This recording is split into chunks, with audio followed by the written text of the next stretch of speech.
พี่น้องเอ้ยอันนี้ก็จะได้เอาขึ้นไปโอ้กันยาเติมแล้วก็น่าจะได้แล้วแหละพี่น้องเอ้ยใส่บวกใส่ลบเนาะยาเฮโมวิดพี่น้องเนาะนี่ยาเฮโมวิดบำรุงร่างกายเม็ดสีแดงบำรุงร่างกายบำรุงโลหิตบำรุงประสาทแก้โรคแก้โรคโลหิตจางช่วยเจริญอาหารพี่น้องเอ้ยเนาะเป็นของไทยเขาเด้พี่น้องนี่นะเนาะเนี่ยทานวันละ3 เม็ดเนาะขนาดรับประทานครั้งละ1-2 เม็ดวันละ3 ครั้งกินแซ่บขึ้นเลยเกิดบุยน้ำก็มาเป็นยังเถอะเกิดมาใครบอกเสื่อมเดินปัดน้ำกินนี่ก่อนซะเดี๋ยวหันบุมีบ่เมื่อกันบ่โอ้ยสั้นกว่าน้อยกว่านี่นะน้อยกว่าแต่บ่เป็นยังแต่ว่าอันนั้นบังอันนั้นยาวแต่บ่ลองเฮ็ดลองนี้ก็ได้ลองนี้ลองควบมันนี่ก็ได้นะทั้งยาวทั้งยาวอันนี้เนาะลองต่อลงก็ได้ที่มันเข้ากันเอาอีกวันนี้บ่นำเนี่ยอีกวันนี้ให้มันเข้ากันก่อนนะมันทึกแดดเด้เบิ่งสมมุติว่าให้ชื่อแสดงว่าอันนี้มันเป็นบวกอยู่แล้วเนี่ยบวกเนาะแล้วตัวมันแสดงว่าตัวนี้ตัวจงใช้ได้ไว้จงใส่น่าจะบวกตัวใส่ดำนี่ใส่บ่ฟันนี่มันบวกเด้เนี่ยขอบใจ FC ผู้มีน้ำใจแบ่งปันเหมือนฟ้าบันดาลให้สร้างรายการนี้มาสวยเหลือคนทุ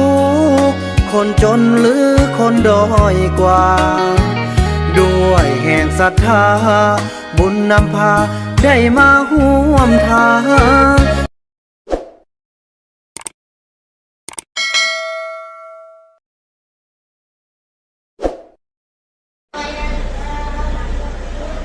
สบายดีท่านผู้ชมสบายดี FC ของบ่าวบุญนำเบิดสุขุสุคนพี่น้องบ่ว่าสิอยู่ภายในหรืออยู่ต่างประเทศเนาะพี่น้องเนาะคลิปนี้ก็มาเปิดตัวอยู่ที่สถานที่ที่คุ้นเคยเนาะพี่น้องเนาะแต่มันก็เป็นเพียงความทรงจำไปเนาะตอนนี้ก็ถือว่ามานอนอยู่บ้านแม่ของบ่าวบุญนำเนาะพี่น้องเอ้ยแล้วก็แม่เพิ่นก็เกี่ยมเอามักน้ำนมเอามักม่วงเนาะไปให้ทางลูกๆทางล้านทั้ง3 คนพี่น้องการเดินทางมาครั้งนี้ก็เป็นการที่มาซื้อยาให้แม่เฒ่ามีพี่น้องเนาะเพราะว่าได้เห็นคอมเมนต์หลายท่านเพิ่นเป็นห่วงแม่เฒ่ามีเนาะเกี่ยวกับสุขภาพของแม่เฒ่ามีบ่าวนำก็ได้มาซื้อยาเฮโมวิดเนาะดังที่FC ได้แนะนำแล้วอยู่ทางคอมเมนต์นั่นแหละพี่น้องเอ้ยเนาะบ่าวนำก็ได้เดินทางมาฮอดแล้วก็จะเกี่ยมเดินทางนี่อดีออดเนาะสบายดี FC ได้ว่าสบายดีพี่น้องเอ้ยเนาะก็ถือว่าจะได้ไปซื้อยาเฮโมวิดแล้วก็แพงโซลาร์เซลล์พี่น้องเอ้ยเนาะเพราะว่าไฟหลังจากที่งานของซาลีพี่น้องวันนี้เนาะก็ถือว่าเมื่อก่อนเนี่ยใช้ได้ปกติพี่น้องเอ้ยแต่เดี๋ยวนี้ไฟนี่มันแบบมันน่าจะไปลึงไฟใหญ่พี่น้องเนาะเฮาไปเสียบไฟใหญ่แล้วบัดนี้มาใส่ไฟเก็บแสงโบเพพี่น้อยขึ้นน้อยเดียวแล้วก็ตัดขึ้นน้อยเดียวก็ตัดเนาะฉะนั้นก็จะมาแก้ไขโดยการที่ว่าซื้อแผงโซลาร์เซลล์เพิ่มอีก1 แผงพี่น้องเนาะ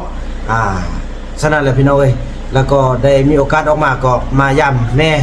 แล้วก็มาซื้อยาเฮโมวิดให้ทางแม่เฒ่ามีเฮาด้วยพี่น้องเนาะภาพบรรยากาศน่าจะเป็นบันไดพวกเฮาร่วมรับชมและเดินทางเป็นกันรับชมเนาะนี่แหละพี่น้องเอ้ยโอ้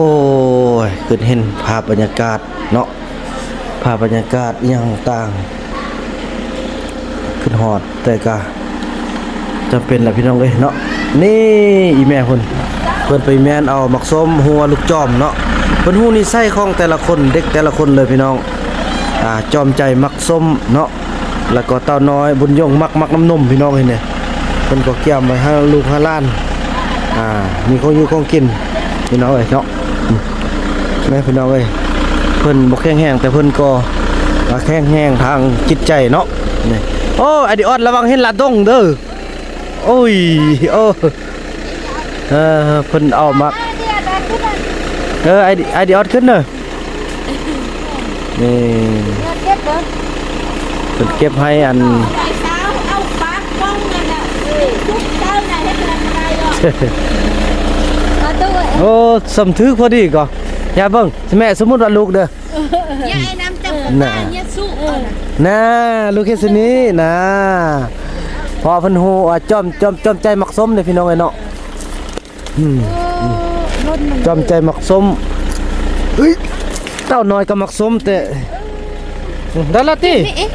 ไอ้ ได้ละบ่ กันบ่ฮอหรอกโอ้ยยืนกันบ่ฮอกันทุกยับ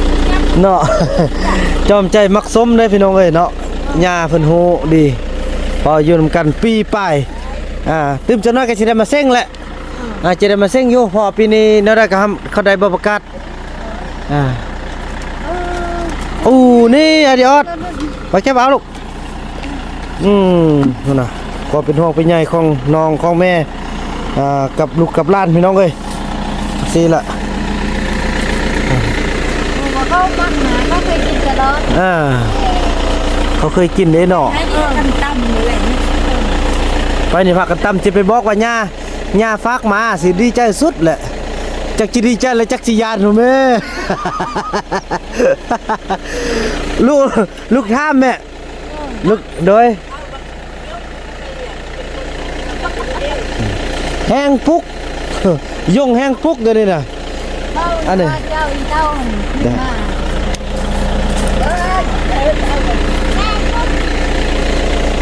กันใดพี่น้องเอ้ยคือว่าแล้วเนาะเฮาสุดที่ละบ่รู้ว่าผู้ใดสิเข้าผู้ใดสิเข้าเฮียนแล้วยกมือขึ้นบ่ยกจักคนผู้ใดสิอยู่ป่าไปหากินยกเพิ่ม แล้ววันนี้ลูกบ่ซับซ้อนไปซับซ้อนมาเขางงเลยว่ามันโดนได้ว่าเลยแหละ พอแล้วแหละแม่พอละอันนี้ออดพอละเดือนหน้าเลยสิจอบเข้ามาบัดนี้เจ้าเข้ามาลิ้นน้ำเจ้าสิมันดีใจเลยสิแม่นันสิยานนันย่าหูแม่ ขนาดย่าไปเมื่อนั้นท่ามก็ยังบ่ตอบจักควมพี่น้องเอ้ยนั่นคนไอ้สมมุติลูกไปว่าคันผู้ใดกินนี่หมดแล้วย่าสิเอามาเข้าเฮียนสิเขาสิกินบ่เนาะ บ่เว้าแล้วเว้าเขาก็บ่กินเนาะคันเว้าซินี่เขาบ่อยากเข้าเด้ บ่ลองยอกกับเบิ่งเด้อ เนาะลองมันกันเนาะ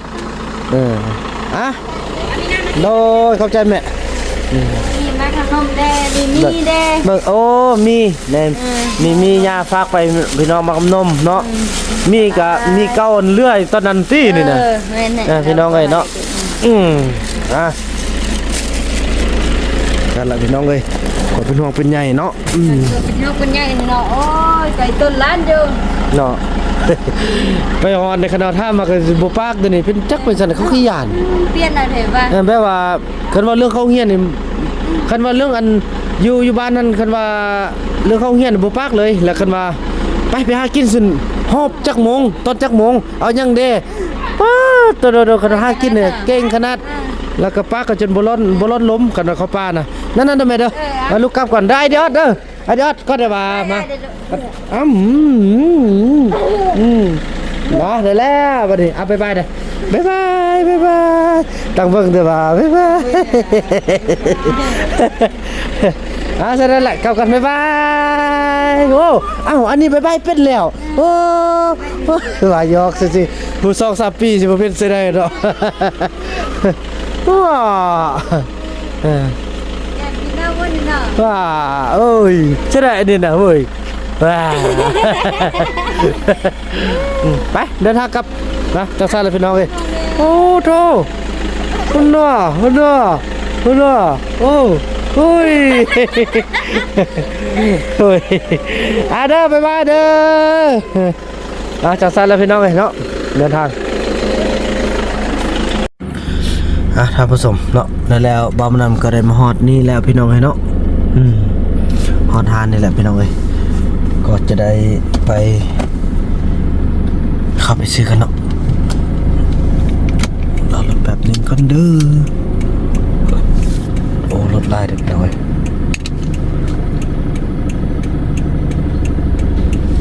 นี่แหละพี่น้องเอ้ยหาน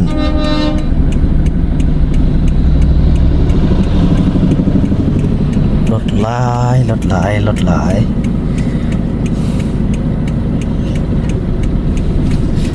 แล้วก็หานขายายอยู่หันปัดออกมาครับเพื่อแวะซื้อพี่น้อย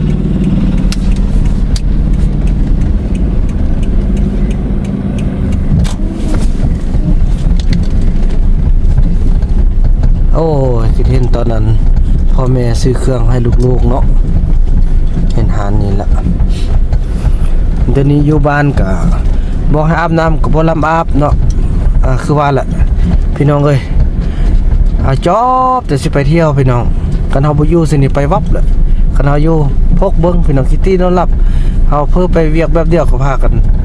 ไปแล้วพี่น้องเอ้ยโอ้ยอมเลยยอมแท้ๆพี่น้อง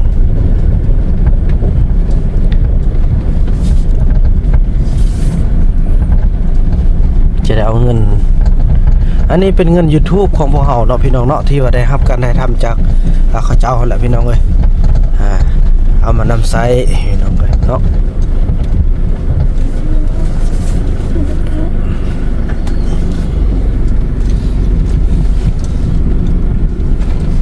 โอเคไอ้บุญมีเนาะอันท่องเงินเนาะเอามานำเลยขอเงินเงินกีบเงินในบัญชีก็บ่มีแล้วพี่น้องเอ้ยจะให้เบิ่งพี่น้องเนาะคันบ่เชื่อบางคนเอ้ยไทยทำยังมีเงินมีคำพี่น้องเอ้ยเนาะนี่บ่าวบ่นำใจให้เบิ่งนี่เหลืออยู่900,000ปลายหน่วย10หอยพันหมื่นแสนเหลืออยู่942,000เนาะเงินเหรียญนี่เหลือ51เหรียญพี่น้องเอ้ยนี่ยังเก่าคำเก่าคูณก็คูณเอาไว้นี่แหละพี่น้องบ่โอนไปใช้เอาไว้เติมบัตรพี่น้องเอ้ยเนาะไปสอบถามเพิ่นเบิ่ง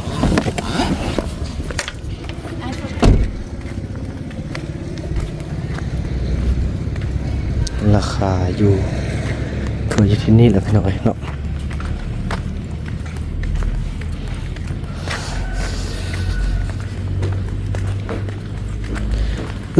มีแพงโซลาร์เซลล์บ่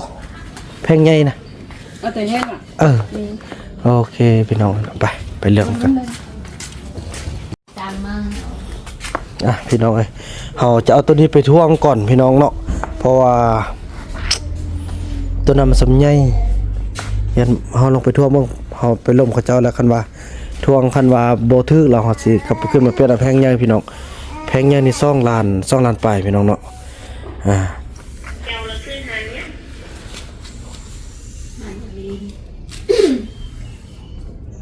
เอาตัวนี้ไปทวงเป็นไซบวกไซลบก่อน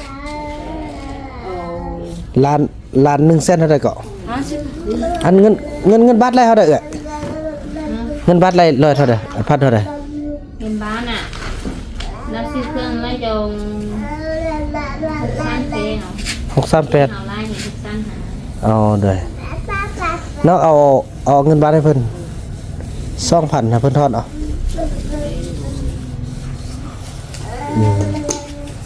คันเป็นจังใดแล้วพวกเราสิมาเอาตัวนี้ติม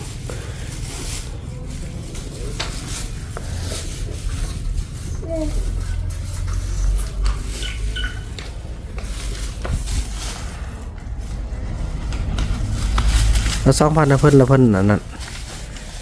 เพิ่นทอดเนาะ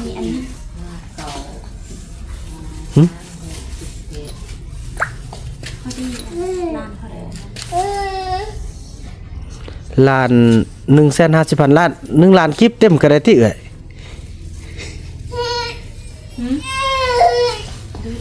น้องเอาเงินเอามาเท่าไหร่นะ 2,000ไอ้บอกนะบ่ได้ยาขาดเด้อยาขาดเด้อ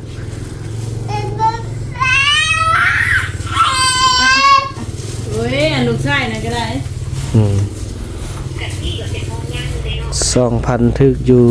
ห้องใหญ่เป็นชี้เป้านะลาดปล่อยเล่ทอดมาเลยเน่เล่ตอนจะบอกเขาได้ราคานอนเอ็น50นอนเอ็น50มี2,000กับมึงเป่าใหญ่มา6เท่าไหร่ก็3เซนอันนี้หลัง2 76โอ้หลังเอ็น50อืม 2หุ้นเหมือนแต่ว่าพยายามถอนจากเส้น2หุ้นเนาะ ได้ เส้น2หุ้นเราจะอันนี้เข้าใกล้กัน55ก็จะเอามันจะ2ไปนะคะ อ๋อเพิ่นเอานั่นเด้ เข้าใจอะไร ไหนจังสันเนาะพี่น้องเอ้ยอันนี้ก็จะได้เอาขึ้นไปโอ้กันยาเติมแล้วก็น่าจะได้แล้วแหละพี่น้องเอ้ยใส่บวกใส่ลบเนาะพบกันต่อไปเนาะพี่น้องเนาะถือว่าหลังจากที่ว่าเอาเครื่องออกมาแล้วเนาะเอาแผงโซลาร์เซลล์ออกมากันแล้วพี่น้องเอ้ยเฮาก็จะได้มาแวะซื้อยาให้ทางแม่เฒ่ามิตรแม่เฒ่ามีเฮาพี่น้องเนาะอาจจะเบิ่งเป็นยาบำรุงแล้วก็สำคัญแล้วมันยาเฮโมวิดพี่น้องเนาะเพราะว่า FC เป็นห่วงหลายท่านเพิ่นบอกให้เอายาเฮโมวิดมาให้แดเนาะแล้วก็ยาบำรุงผู้เฒ่าเอาไปทานเพิ่นเบิ่งเนาะพี่น้องพี่น้องเนาะแล้วก็ได้ซื้ออยาเฮโมวิดพี่น้องเนาะนี่ยาเฮโมวิดบำรุงร่างกายเม็ดสีแดงบำรุงร่างกายบำรุงโลหิตบำรุงประสาทแก้โรคแก้โรคโลหิตจางช่วยเจริญอาหารพี่น้องเนาะเป็นของไทยเขาเด้พี่น้องนี่นะเนาะเนี่ยทานวันละ3 เม็ดเนาะขนาดรับประทานครั้งละ 1-2 เม็ดวันละ3 ครั้งลั่งอาหารคือเศร้าสวยแรงพี่น้องเนาะอันนี้เฮโมวิดประกอบด้วยธาตุเหล็กและวิตามิน B1 B6 B12 ซึ่งมีผลในการรักษาโรคโลหิตจางเนื่องจากขาดขาดธาตุเหล็กเนาะพี่น้องจังซี่แหละถือว่าจังซั่นแหละพี่น้องเอ้ยเป็นของไทยเอาพี่น้องเนาะเป็นทุกอย่างเป็นของไทยเป็นของแท้เนาะมีกาจากประเทศไทยเอาพี่น้องเอ้ยไปให้แม่เฒ่ามิตรเฮาบำรุงร่างกายของเพิ่นพี่น้องเอ้ยแม่เฒ่ามีโอ้ยลงตลอดพี่น้องเอ้ยขออภัยเนาะแม่เฒ่ามิตรก็คือกันแหละพี่น้องเอ้ยกันเพิ่นได้มาอยู่นำเฮาเป็นปกติแล้วก็เป็นประจำก่อนเนาะเฮาจึงค่อยว่ากันเนาะจังซั่นแหละพี่น้องเอ้ยเดินทางพบกันตอนต่อไปพี่น้องเนาะถือว่าตอนนี้เนาะเขาได้มาฮอดแล้วพี่น้องไอ้ขี้แก้วเพิ่นน่าจะฮอดแล้วแหละเพราะว่าเพิ่นออกมาแต่เช้าเพิ่นเนาะโทรหาเพิ่นแต่เมื่อวานเพิ่นโทรบอกว่าสิมาเนาะเด็กน้อยเอาอันนี้มาเล่นอีกแล้วโอ้ยบ่คิดบ่รับจักเทื่อเนาะมื้อนี้เพิ่นเอารถจักรมาเด้ไอ้ขี้แก้วเฮาพี่น้องเอ้ยมาฮอดแล้วทีมงานที่ไม่เคยทิ้งกันบาสักจิกาไปนันฮุดไปเวียดนามบ่พี่น้องเอ้ยเนาะไปลงบัดนี้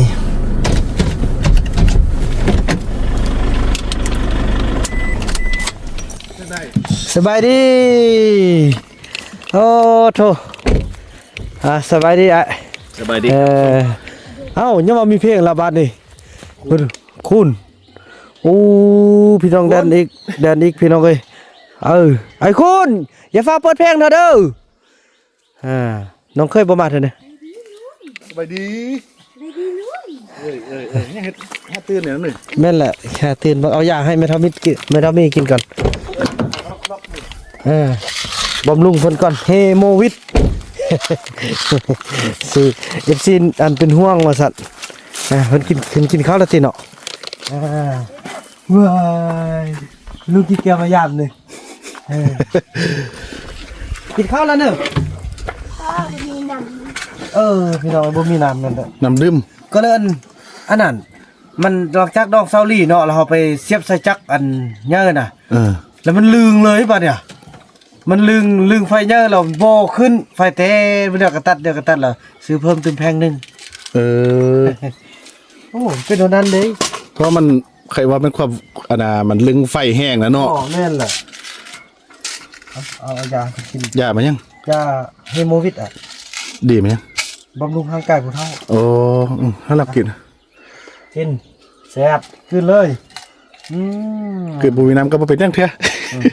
จุดเลยค่อยบอกเสื่อมดื่มปันน้ำกินนี้ก่อนซะตัวหันบ่มีบ่มันนี่ครับสิเนาะเท่วะเนาะเอาไปเนาะเลย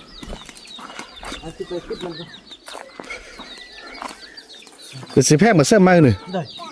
เฮ้ยไอ้เป็นของให้เลยโอ้ยนี่ก็กลับไปดิซื้อมาท่วงกันได้มาท่วงได้เรามันชิพอหนึ่งเขาว่าได้กันบ่นั่นแหละก็คนละล่วงกันนะใช้ลบใช้บวกสั่นทดลองมาไอ้เอาดีครับได้ใช้นำซะ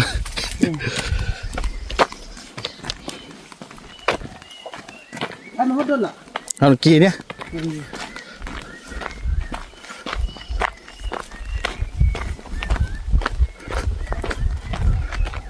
เอาตังค์ซะเมื่อกันบ่โอ้ยสั้นกว่าน้อยกว่านิดนึงน้อยกว่าแต่บ่เป็นยังแต่ว่าอันนั้นบังอันนั้นยาวแต่บ่ลองเฮ็ดลองนี้ก็ได้ลองนี้ลองคว่ำมานี่ก็ได้นะทั้งยาวทั้งยาวอันนี้เนาะลองต้อลงก็ได้ที่มันเข้ากันเอาอีกวันนี้บนน้ำเนี่ยอีกวันนี้ให้มันเข้ากันก่อนนะมันทึกแดดได้เรื่องสมมุติว่าไอ้ให้ชื่ออะไรวะเส้นไหนคือกันบ่เส้นคือกันตัวนี้เลยเด้นี่ค่อยเห็นตัวแต่เขาบอกเห็นตัวละทีบ่คิดเอานะคิดเอาไปอีกทีว่าคิดเอานี่แต่มันปลดตัวนี้มาเสียบซะตัวนี้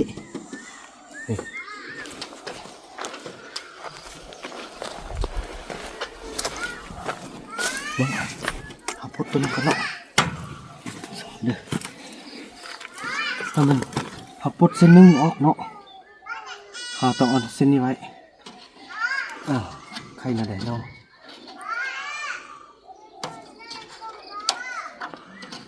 มีคลิปยันตีทำเป็นแบบนี้เนาะจุนหอจังพวกมันต้อจุนออกอยู่วะ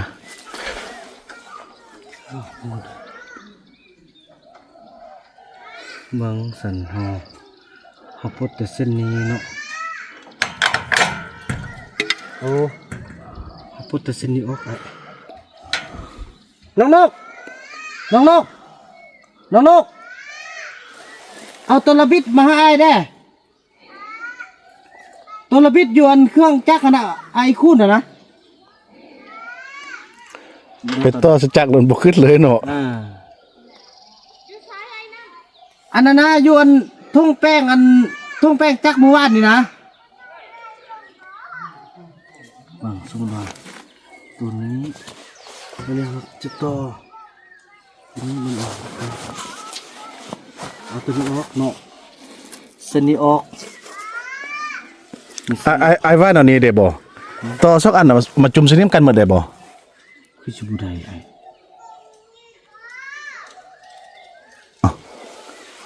แบบอันเส้นนี้กับตัวนั้นแบบนี้ตัวแบบนี้คืออันนั้นแต่มาต่อสัก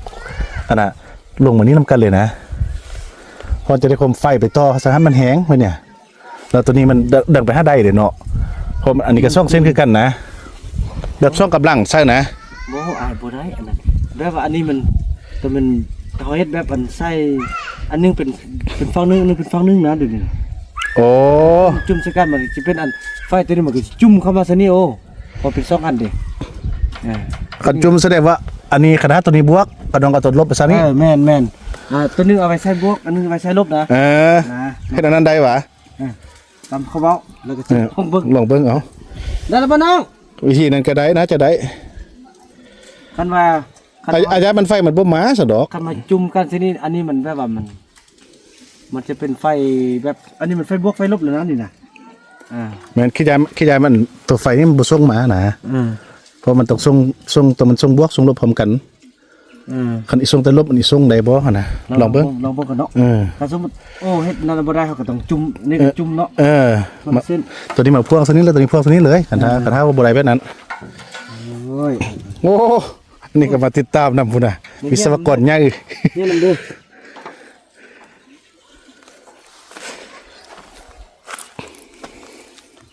ขอได้เด้ออันนี้เนี่ยจะเป็น สิได้แล้วเด้เนาะอันนั่นเนาะ3ห้องว่ะ นั่นแหละ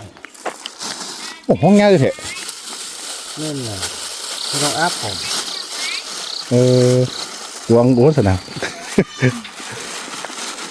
เอาไปรอดกระเบื้องเลยโอ้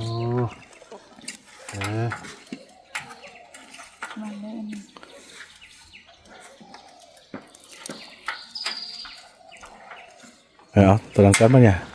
ไฟจนบุขึ้นเลยนะ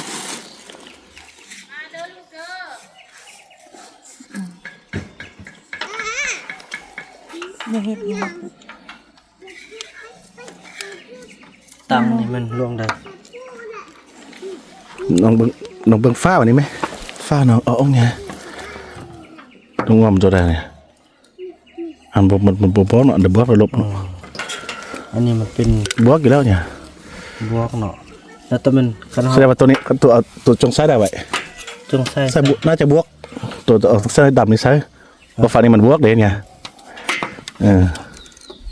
สองคนเนาะโอ้ยไม่ได้นะวันนี้ ตัดหมดแล้ว จะได้ตัดในสวัสดิ์ส่งขึ้นเขาบ่ได้ไปจับเลยแน่นอนอยู่แล้วเนาะ หั่นเอาหั่นกันเลย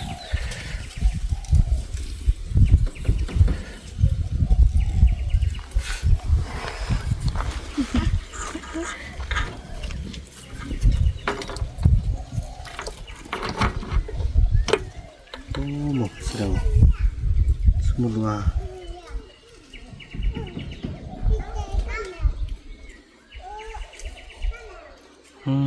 แล้วอันนี้ก็แสดงว่าตัดเลย นี่ก็ตัดเลย นี่ไก่ช่วงคืนอยู่คือปัญญา เนาะร้านฝ้ายนี่ก็ น่าจะดึงออกได้นะมันน่าจะสุบใส่ซื่อๆเนี่ยแต่มันจอดพ่วงกันเลย จับเนี้ยพ่อเขาเดี๋ยวเห็นหานกันไดแล้วก็เห็นหานใส่มินขึ้น ตอกแข่งกันนี่เลยนะ อันนี้เนาะเขาอันเฮ็ดปูนเสื้อละเนาะอันบ่เฮ็ดให้เขาเฮ็ดแยกออกมาเลยเด้ นัว เนาะทับออกก็ได้พื้นมันจะซื่อ เอานุกเดี๋ยวพาหายถึงดวงนึงไปหาถึงมาเพราะว่าเอาอันนั้นไอ้เอาไส้นั่นมาต่อรองเนาะเขาแย่ซะนี่แล้วก็ซุปใส่เนี่ยก่อนเนาะ ดอมกันก็ได้ ถ้าบ่ได้ละจริงบ่ได้จะตัดเนาะ ยานมันเสียละ นั่นแหละ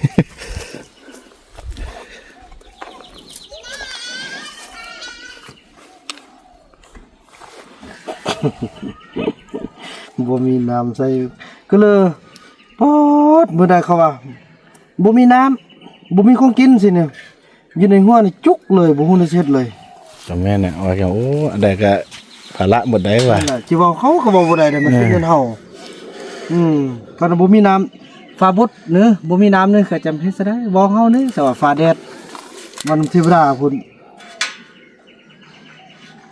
ยอมรับเด้อ มีแต่ว่านั้นคันชันบุญนำตรงใดตัวซื้อซอกจักรอันนึงนะจักรคือเติมน้ำมันมาแก้ไขสุกเสื้อน่ะยามฝนนี่น่ะ นี่อันผู้เฒ่านั้นซื้อมาแล้วเนาะว่าสิช่วยเอาหั่นนะสิช่วยครึ่งนึงติดบ่ได้หั่นนะก็ดีแต่บ่ได้อันคันว่าเราสิลองคันว่าคันได้แล้วเนาะก็สิซื้อเอาเลยอันบ่ได้แล้วเนาะก็บ่เอา ไปซื้อตัวมาเอามันก็บ่แพงหรอกคือว่า2ล้าน3ล้านนี่นะจักรนี่นะ ประมาณนี้เลย ทำเอาไว้อันน่ะสุกเสื้อยามเฮาอันนึงแล้วมันยามมันฝนตกฤดูนี่นะมันสิบ่มีน้ำใช้น้องก็ใช้น้ำมันติดจักร นั่นแหละ เอามาสุบไฟซะนี่แก้ไขอันนั้น ทดลองตัวนี้ก่อนเนาะ แต่ก็ต้องได้วางแผนซื้อไว้แหละ ยักบ่ยักบัดอันนั้นวันยามฝนนี่มันสิบ่มีได้ต่อไปนี่ยามฝนได้บ่มันแดดถ้าเจ้านี่ตลอดเลย เราไฟ ฟ้ามาไว้แค่นี้เนาะ เอา ทดลองก่อนไอ้บุญมีหัวแอกๆเลยนี่ไอ้ยานี่เอามันจะได้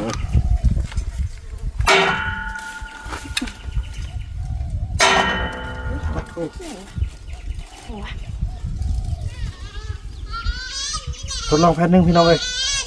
คันใดแผ่นนี้เราสิตัดทำบ่ได้แล้วก็สิได้ไปส่งคืนเขาไปต่อจักปั่นไฟก็ค่อยว่ากัน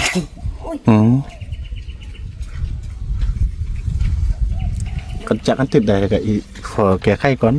ไอ้พวกน่ะบ่นี่เด้อ เอาเบิกสายมาใส่ก่อน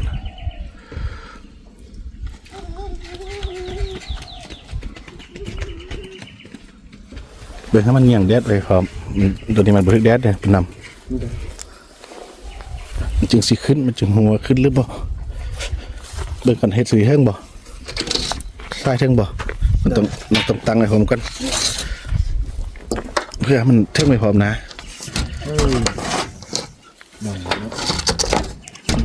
นั่นนี่ให้ได้อยู่ถึกแดดแล้วเนี่ย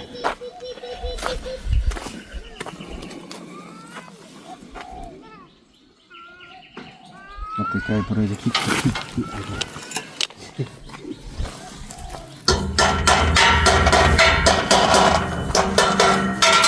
ตอนนี้เพิ่นจะไปนำพ่อมติ อยู่นี่แหละถ้าเอาพ่อไปใส่น้ำบุหูซ้ำ งงแต่ว่าคิดว่า นั่นก็ได้ไปใส่กับบ่บอกตู้ห้าว่าไปปันพุ่นไปหาแม่ว่าซั่นอ๋อโอ้ไปใส่ก็ถึงไปบอกกันได้ว่ะซาลีสมบุกล้าไปเดี๋ยวนี้มันขี่รถแล้วมันมักพาล้ม เมื่อนั้นนะไปเอาน้ำนี่เอาซ่อมเทื่อกันกระตุกแตกซ่อมเทื่อว่าเราบ่แข็งแรงบอกเราว่าคันบ่แข็งแรงบ่ต้องเฮ็ดว่ะ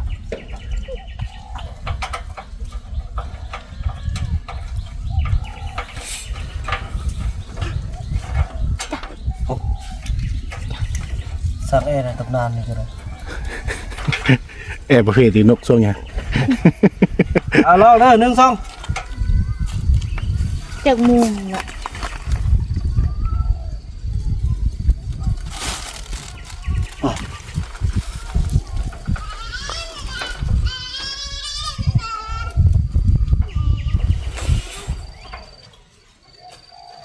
เอาวันนกตัวเบิ่งเดียวกันสวนเอาใส่น้ำตัวน้ำบวก มันขนาดเอาขึ้นเมื่ออันนี้มันตัว PR เอาอันนี้มันเป็น ลองดูลองงอมดู อันนี้นี่อันนี้มันดูฮึกเด็ดดีมันหนึ่งยังมันสั่นมันสั่นเป็นโอ้ย เด้อ อัดไปเลยนั่นนะบทต่อยังรออันนั้น อันนี้ทางได้กับทางทึกหมด หมดแล้วทางนี้เอาทึกอะหมดทึกทางนี้สันสลับซ้ายกันนะ ทางนี้ตะแมนเลข6ตรงขึ้นทางถึง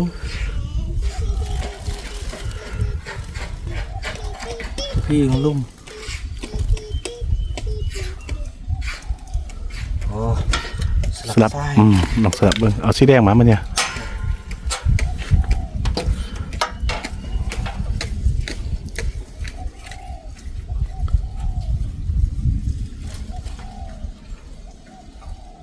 1 2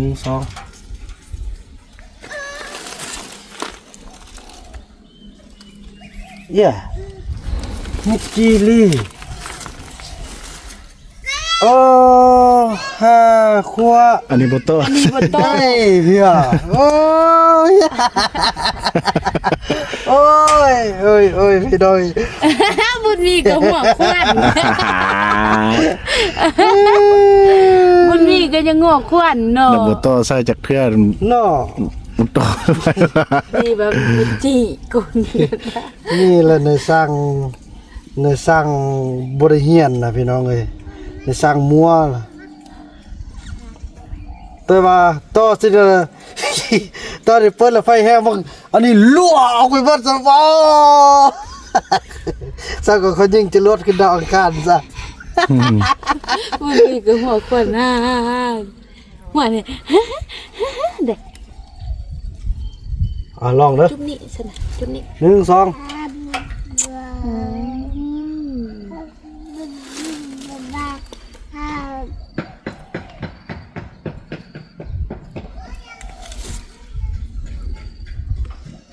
ตื่นขึ้นมาแต่เช้าลุกนึ่งข้าว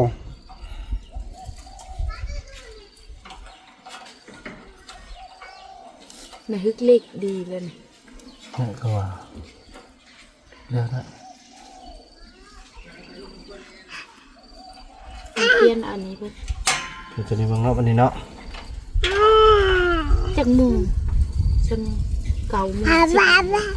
น่าจะ10 โมงแล้ว จะหูกระแสไฟมันนี่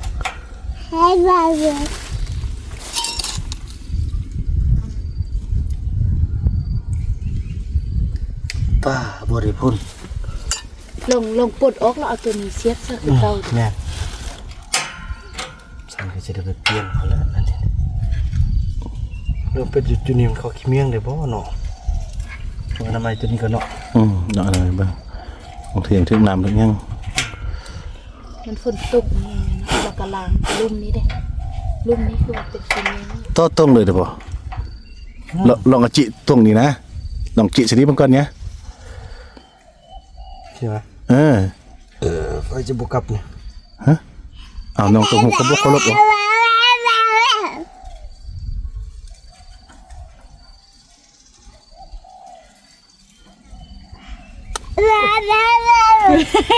ไฟอยู่ ยังคนบ่มักยานนะเด้อ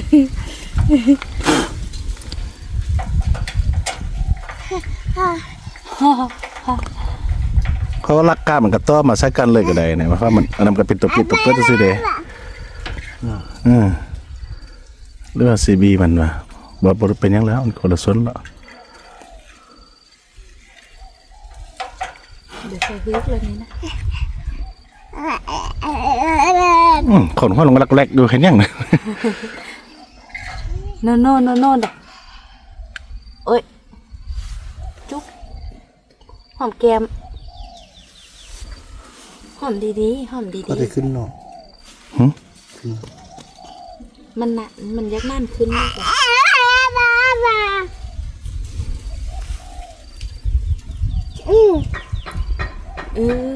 ซะกับแกนะซะบอกลุงเด้กับแกอยู่ซะก่อนกับแกอยู่ซะ มีเสียงขึ้นมา ขึ้น พูนกับแก แต่ นะ น้ำพวกแห้งใช่ มันว่าเซอร์เลยกับแก กับแกนะจีเด้ ป้ามันเม่นเอาได้บ่ ก็ขึ้นเลยนะ ขึ้นดาวบนน้ำเดียวตัด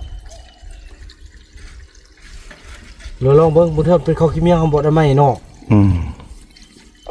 ไฟมันบกกระแสไฟบ่แห้ง คือวังนั่งนั้น9 โมงเขาได้บุขึ้นดิจน10 โมง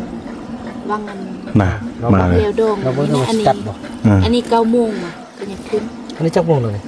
จาก 10 โมง น่ะ10 โมงขึ้น ว่าตัดบ่ แล้วว่ามันตัด 10 โมงครึ่งแล้วเด้ คือว่าจงแค่ เริ่มแล้วเริ่มตัดแล้วน่ะเส้นนี้เลยมันตัดเส้นนี้นะเนี่ย 11 12 โมงก็เป็นแบบนี้เลยตัดเลย ตัดเลย นับหนึ่งได้1 2 3 4 ไฟพอๆเนาะ 1ได้1 2 3 4 เห็นเด้อว่าเสร็จก็เสร็จหมดแล้วเขาจะต่อบ่ต่อแบบไอ้ว่าบ่2 อันเข้านี้2 อันเข้านี้นึง ยังว่าอายว่านะ นี่เราเฮ็ดวันนั้นเบิ่ง ลองเนาะขยานอยู่นี่น่ะไฟมันเข้านั่นนี่น่ะ เฮาก็บ่ฮู้ดอกอายก็ได้เดาไปซื่อๆดอกล่ะ เดี๋ยวสมมุติจี้กันแป๊บๆกว่าโอ้ก็บ่แป๊บเนาะ โอ้แสดงว่าหัวตัวนี้กับตัวนั้นอนามัยเดียวกันไหมนะมันน่าจะปอกมาบ่ เนาะ ปอกมาก่อน พวกเมาถึงกันเนาะ พอเข้าไปหน้าตัวตัดทิ้งตัวเนี่ยตัวส้นเนี่ยน กอมเลยเนาะ ถูหุย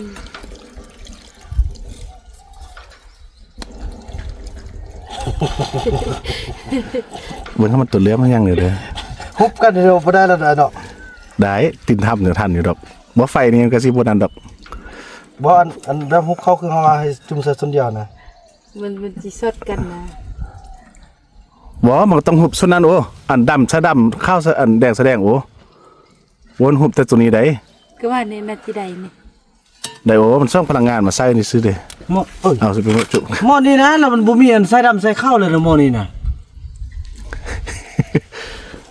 บ่ต้องปอกซะก่อนปอกก่อนปอกแล้วใส่ ตัวจะจับน่าจะคู่สีดำแล้วก็ตัวว่างนี้คู่สี โอ้โหแล้วนะเดี๋ยวนี้ ตัวจับมันคู่สีดำนะแบบ ใส่อันนี้อีกละ สีแดง จนทำกันได้ขนาดนั้นมันดินบ่ได้แท้ ตัวจับมันคู่สีแดง ไม่แน่ มันปีนขึ้นแนวนี้เด้คือว่าเฮาก็บ่ฮู้ว่ามันอัน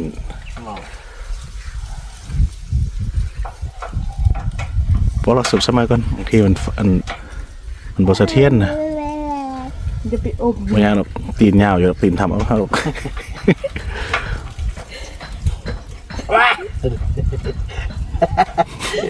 มันมี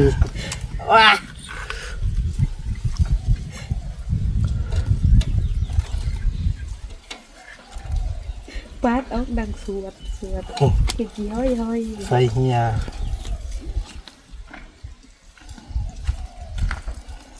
มันได้นั่งเฝ้าแล้วเดี๋ยวนี้ ฟอสนั่นแหละหมดเปิด อืม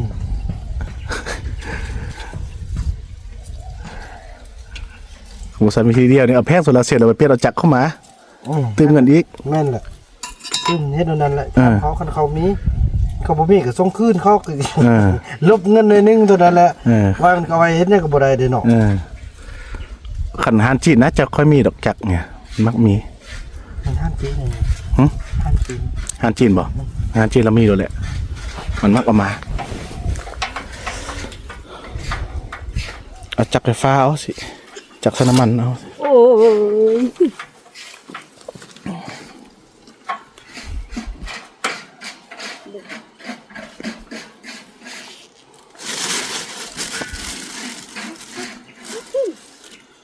ไม่ให้เจ๊ เดี๋ยวมันจะกุมดนบ่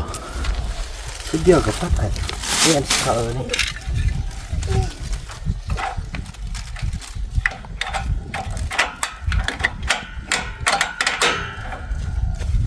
ขึ้นอยู่ขึ้นอยู่แต่มันคือว่านี่บ่ได้ผมตัด บ๊ายบายเด็กนะคะไปห้องบ๊ายบาย โอ้ยเนาะ บ๊ายบายไอ้ไปห้อง สร้างเสียงเมียงนี่ก็บ่สำเร็จอีกแล้ว มีแต่ว่าให้ทำมาจากปันไฟของเขาเนาะเท่าได้ก็เท่าได้แล้วได้ซื้อน่ะสิขึ้นละล้านเขาก็ว่าได้เอามาแล้วเนาะ คันเอาตัวที่มันน้อยที่สุดนั่นแหละ เอาตัวที่มันถือที่สุดอยู่แซ่เลยเสียไง น้ำพูน ตัวนี้ให้น้ำพูนไก่บ่ ใกล้โอ้ประมาณมอง48กิโล กับกด ว่าอะไรก็เส้นทางดีนี่บ่อันนั้นอันนี้เส้นทางคือว่าบ่สำเร็จเพิ่นอ่ะขอบใจมือกองพี่น้องเอ้ยเนาะ แต่ว่าบ่สำเร็จพี่น้องลองนั้นได้ก็บ่สำเร็จให้นั่งปิดเปิดนั่นแหละมีแต่สิไปซอกเบิ่งจักปั่นไฟก่อนพี่น้องเอ้ยมอดแล้วได้เห็นบ่มันบ่ได้ฮอดหน้าที่ซั่นนะ ไม่ใช่เป็นตัวหัวตัวนี้มันเก็บไฟแล้วนะมันโบส่งไฟดีนะ มันน้องว่ายันไปนำได้นะน้องว่าน่ะ มาได้เกี่ยวดอก ได้มันไปลึงไฟเยอะนะพอมือเฮาติดจักรนะตะกี้ก็บ่มีปัญหาเด้คือว่าในมื้อนั้นคันบ่นั้นสฟาบดนะเนาะแค่ก็มาไล่เฮาแต่สนามหั่นน่ะก็จำเป็นเอานั่นแหละพี่น้องเอ้ยเนาะถือว่าคลิปนี้บ่าวนำขออนุญาตจบคลิปกันสำนี้ก่อนพี่น้องเนาะแล้วก็พบกันใหม่ในคลิปต่อไปพี่น้องเอ้ยคลิปนี้บ่าวนำขอกล่าวคำว่า สบายดี นี่แต่ว่า